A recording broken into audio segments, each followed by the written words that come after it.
We talked about sales, rentals, gifts, and other things.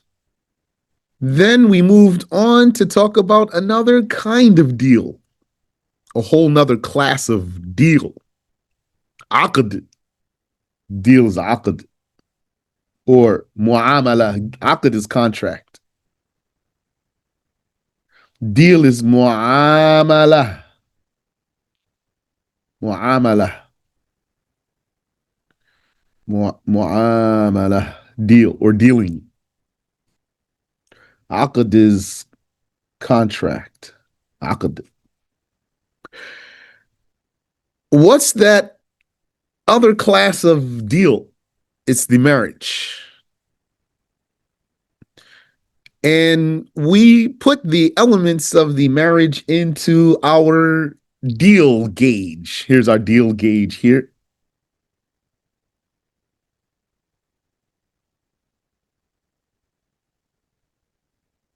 Okay. The deal gauge we put in here, yani, this deal gauge, we used it to gauge deals. If you remember,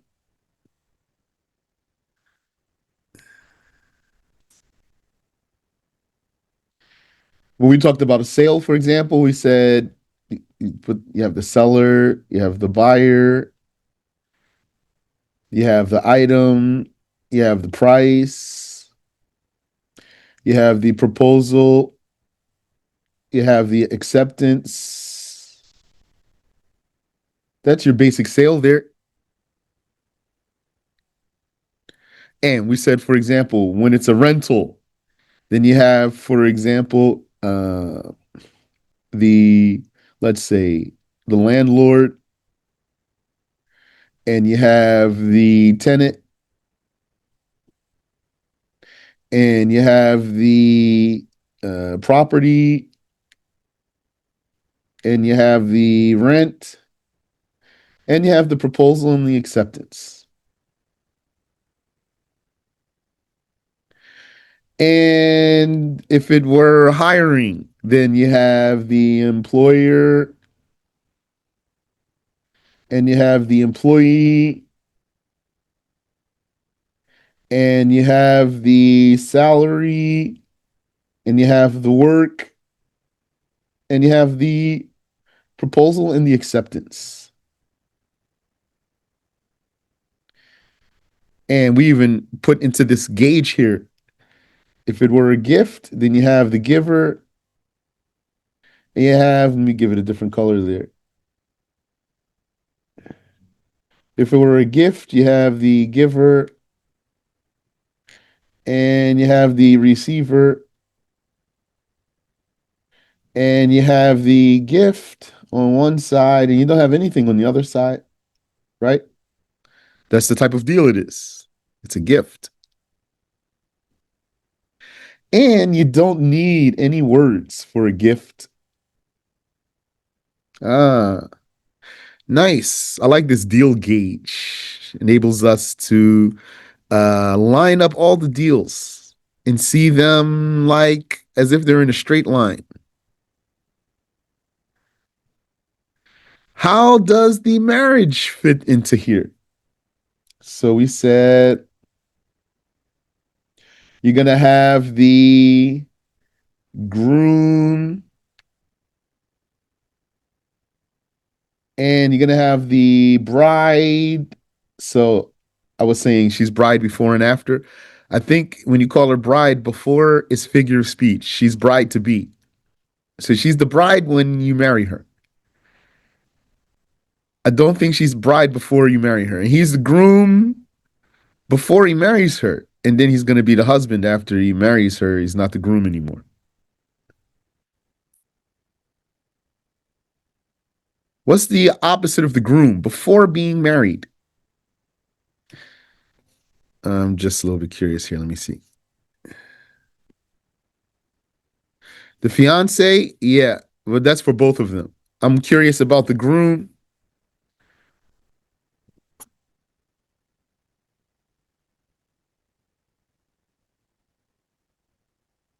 Bridegroom, I think is bridegroom.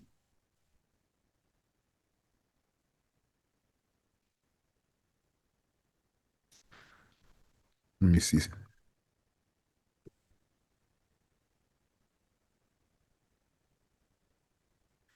A man on his wedding day or just before and after the event. So I don't know. Groom to be? Allahu Alam. So anyway, yeah, we're gonna just say it like this: the groom and the bride, and you have the dowry, and you have what I called the access. Access means sexual intercourse and less than sexual intercourse.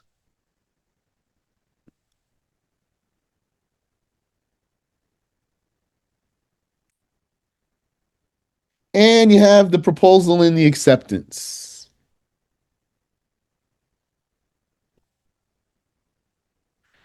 But the marriage contract has more provisions because you also have on the bride's side, you have a guardian,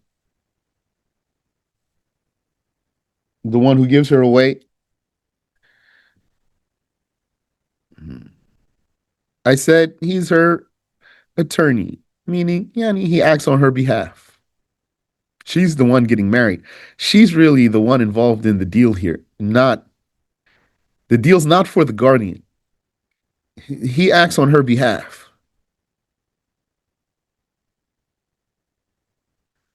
And also, this one needs witnesses too.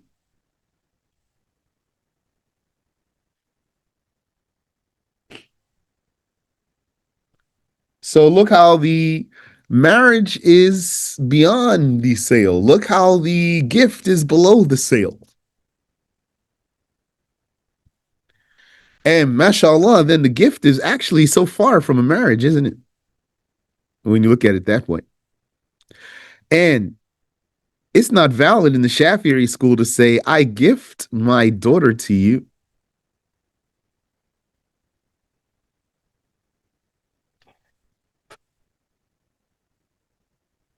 You'd say, I give my daughter in marriage to you, or I marry my daughter to you. Yani, if we go down here to the proposal and the acceptance, there is a proposal and an acceptance in the marriage, and it must involve.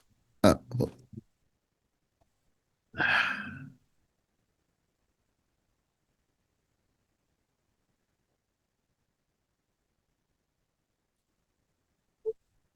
and it must involve the word marriage.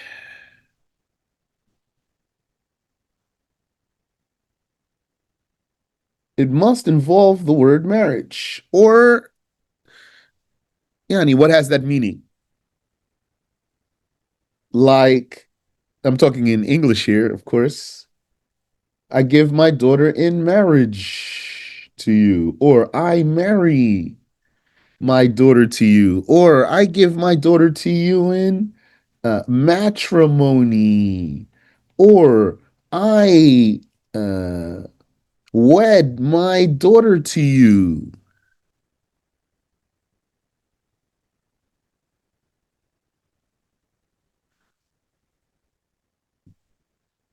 Then it's going to be valid if it has this meaning. A translation of inkah or tazweej, which means giving in marriage.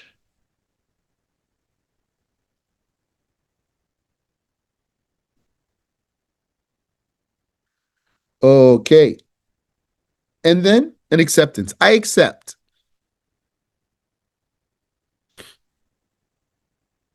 To remind you here, I hope I'm not jumping around too much. For the sale, do you have to say, I sell this to you? Like you have to say, I marry my daughter to you? No, you don't have to. You could say less. You could say more indirect words, still valid. Like, give this to me for such and such amount. And then the other one says, I accept. That's a sale.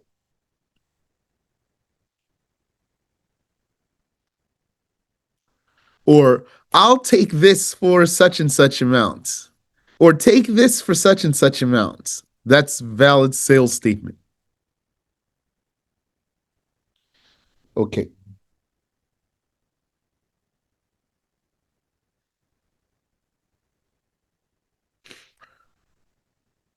And also well, not also. We said the marriage has a dowry. We talked about the issue of dowry yesterday. So if you have any question, feel free.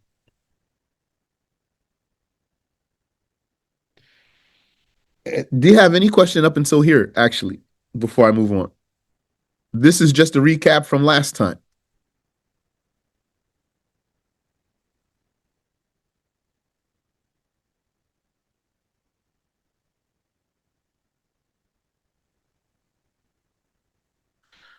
Okay. So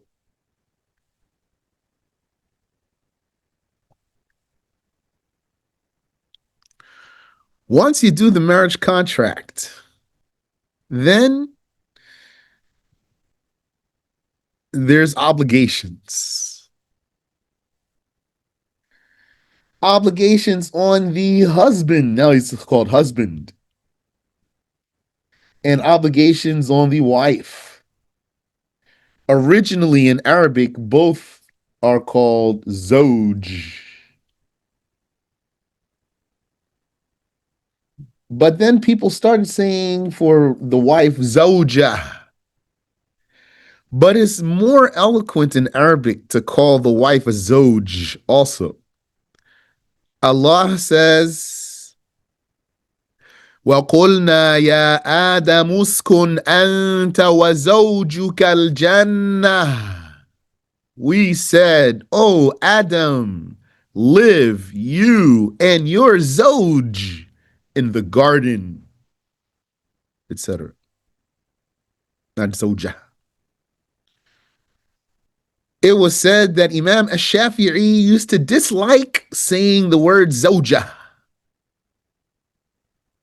but that the people would object to him if he were to call the female a zoj because of their lack of knowledge. So to avoid saying zawjah and to avoid all of that, he just used to say imra'ah.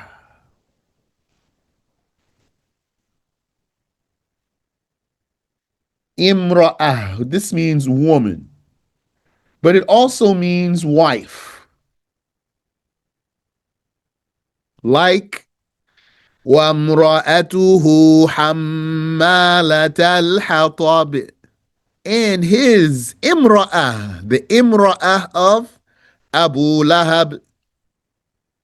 What does that mean? His imra'ah means his wife, his woman, his wife. That troublemaker, the one-eyed lady.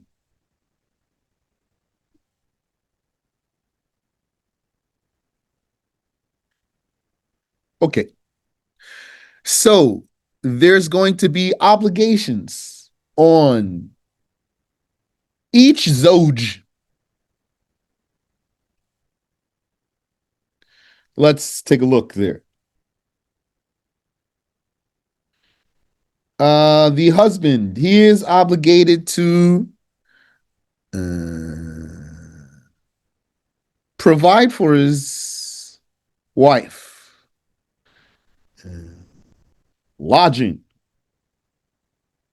suitable lodging, uh,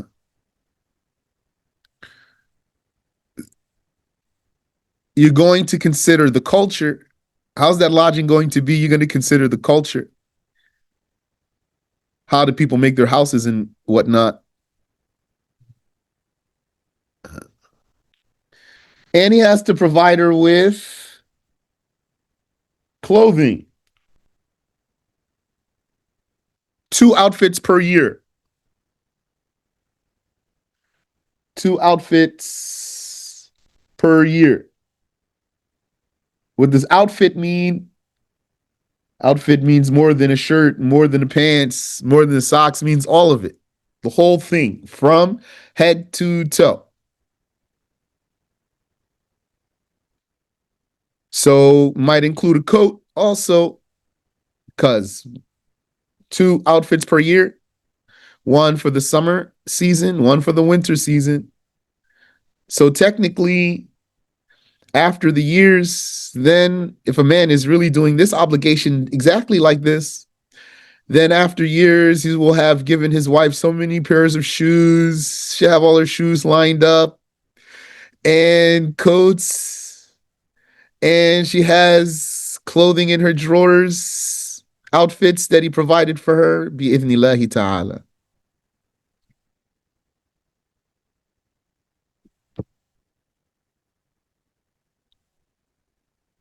And this includes the underpiece for the scarf that keeps her scarf from sliding around. And he has to provide for her food. What does he have to provide? What does he have to provide for her concerning food? He has to give her the dominant zakat staple of the town. The dominant zakat staple of the town.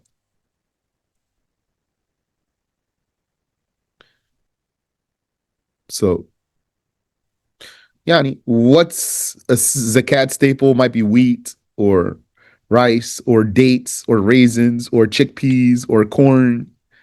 Depends on the area.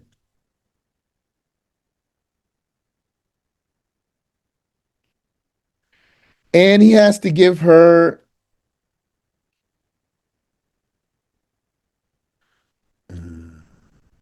condiment.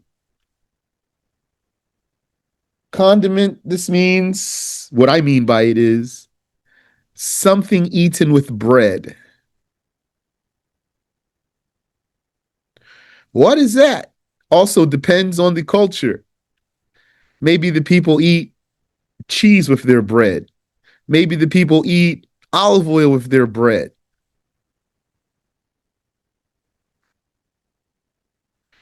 And by the way, this dominant staple that he's providing for her,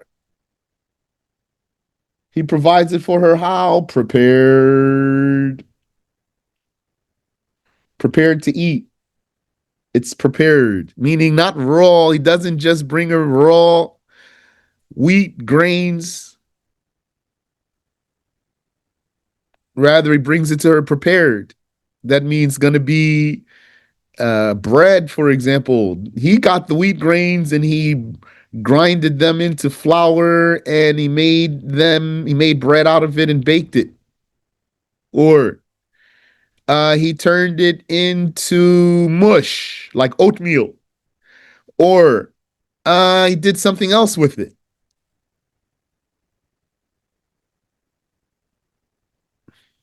He brings it to her prepared. So, according to that, and this is Shafi'i school, when would she be obligated to cook for him? She's not. How she's going to be obligated to cook for him when he's the one who's obligated to provide prepared food for her? So she's not obligated to cook for him.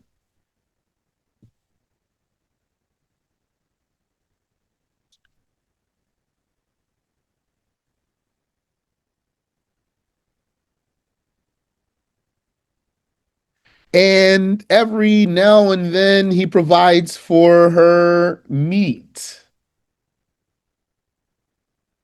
Every now and then. Put a wiggly line there. Not every day. It's not a condition every day. And also fruits and vegetables every now and then.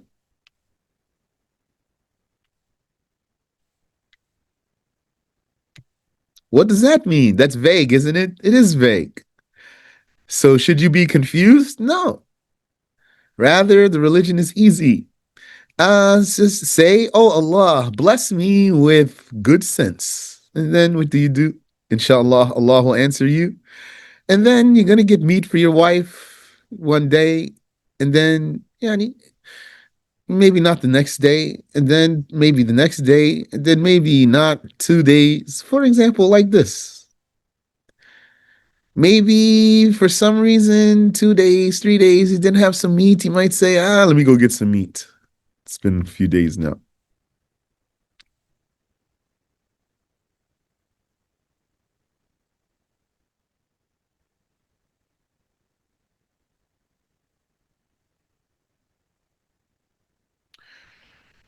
Okay.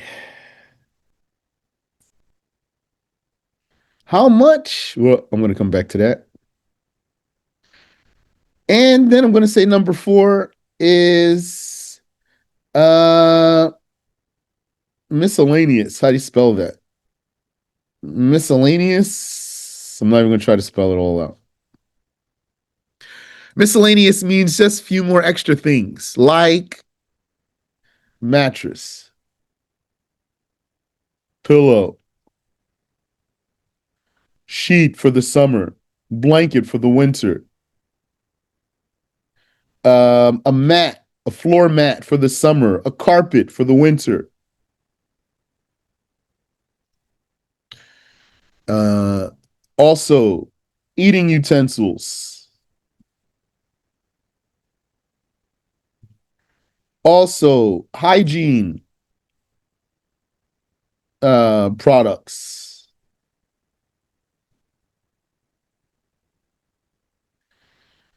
Uh, Now, as for the bath water, he's obligated to provide for her bath water when he is the one who makes her obligated to take the bath. If he is the one who made her obligated to take the bath, then it's obligatory on him to provide for her the bath water.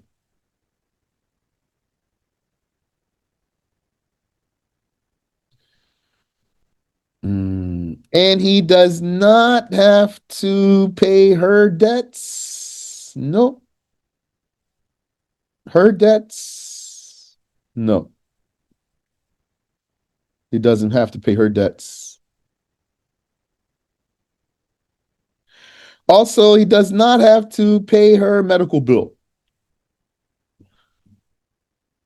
No, that's not his obligation.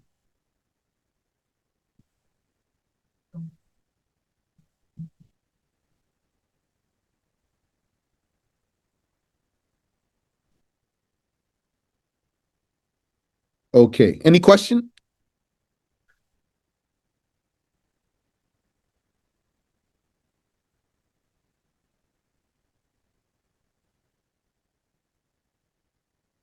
Okay. So what about the obligations of the Zoj?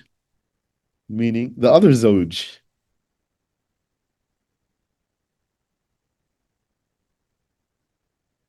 Uh, Let me start down here so I don't cram everything too close together. And then it looks sloppy. So the wife, she has to not prevent any. I'm going to say it this way. I'm just trying to keep the words easy for myself. Uh, Not prevent access to herself when it's lawful for him to do so. Also, not leave his house. Yeah, I'll say place. House, apartment. He owns it, he rents it, somebody let him use it. That's not her concern. Without permission,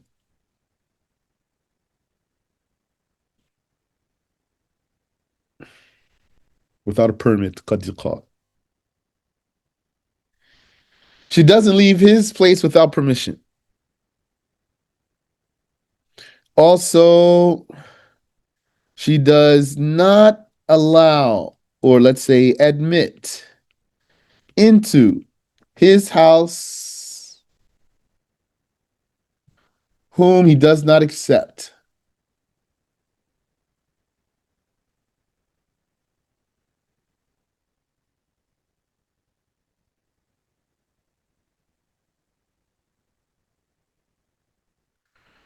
Also,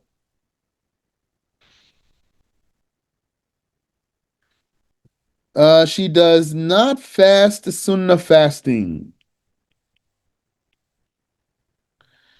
when he's in town without his permission.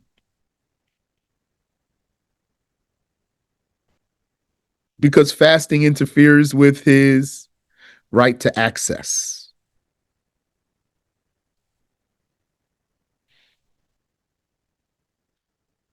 As for obligatory fasting, she doesn't need his permission. And if he's out of town, she doesn't need his permission.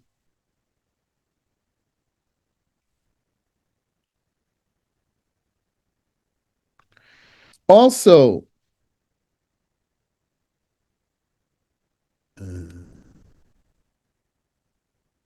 she clears herself of undesirable smells or odors. Undesirable smells here means prevents him from enjoying her.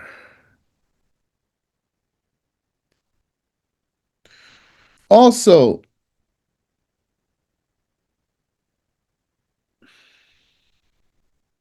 uh, she wears, or if you want, applies what he provides for her if he requests. It means he bought her some clothing. So he said to her, wear this clothing. So she wears it. It's obligatory.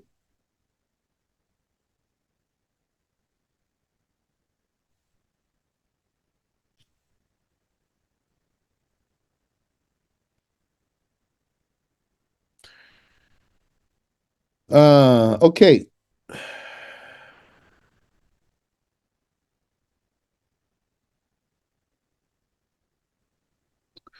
Any questions so far?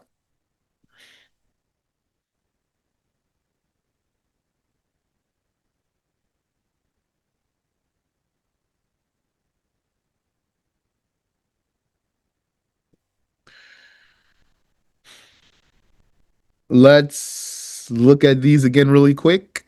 Maybe I can fill in something for you. So, one, she does not prevent access. That's clear. Two, she does not leave his place without permission. So, if it's her place, then she doesn't need his permission. He doesn't have any dominion over any of her money. You know what money means. What if it's their place? Then she doesn't need his permission either.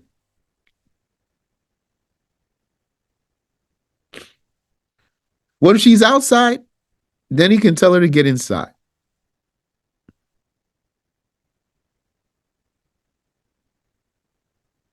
It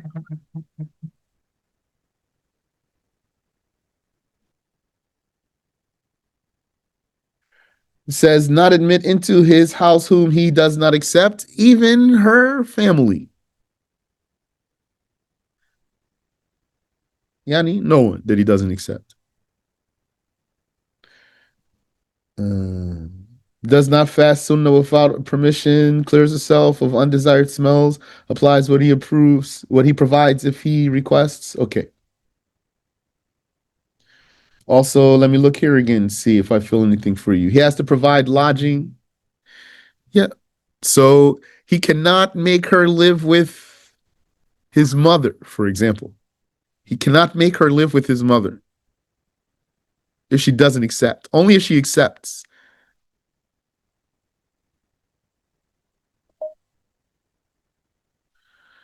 Nor can he make her live with another wife of his unless she accepts.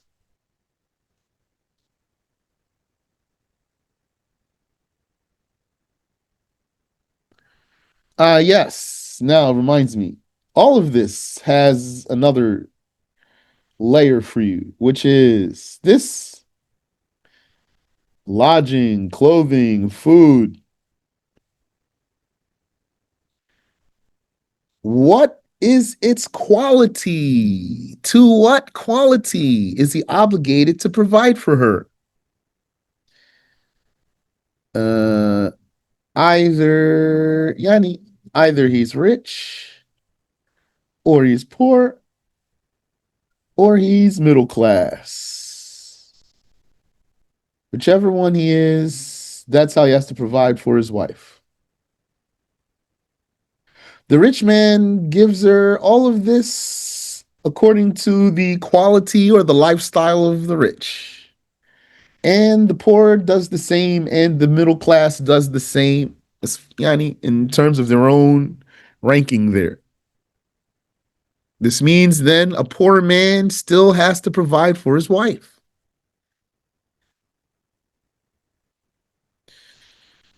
Now, any wife, if she excuses her husband, exempts him from any of this support, then that's fine.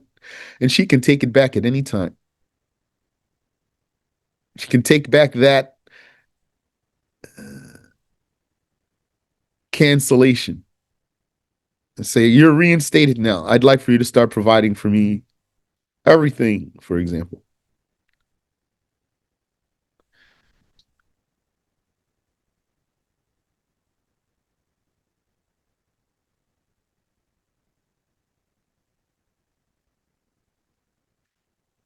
Okay. And not just rich, middle, and poor, but the good Muslims of those. The lodging, clothing, and food, yani, like the clothing, for example. The rich, good Muslims, that's what he provides for her. What the rich, good Muslims wear if he's rich. And what the middle class, good Muslims wear. And what the poor, good Muslims wear.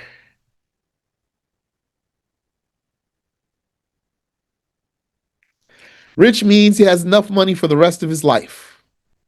Poor means he doesn't have enough money for the day. Middle class is in between. And the monetary status is verified at dawn. So if you didn't have enough money for the day at dawn, then you're poor on that day. You have to provide for your wife like a poor man on that day. What if you came into money in the middle of the day? Now you have enough money for the rest of your life. You don't have to provide for your wife like a rich man until the next dawn. You can continue to provide for her like a poor man for the rest of that day. Your status as a poor man has been confirmed for that day in terms of your obligatory support. Uh-huh. Okay, so I think we pretty much covered the basics there. What's left for us to talk about then in marriage before we move on to a new topic? We still need to then look at divorce. And that also makes us need to look at the iddah and khula. Hmm. And maybe even custody. And probably we should look at the rules of having more than one wife too. Yeah, not probably. That's next before divorce. Inshallah ta'ala.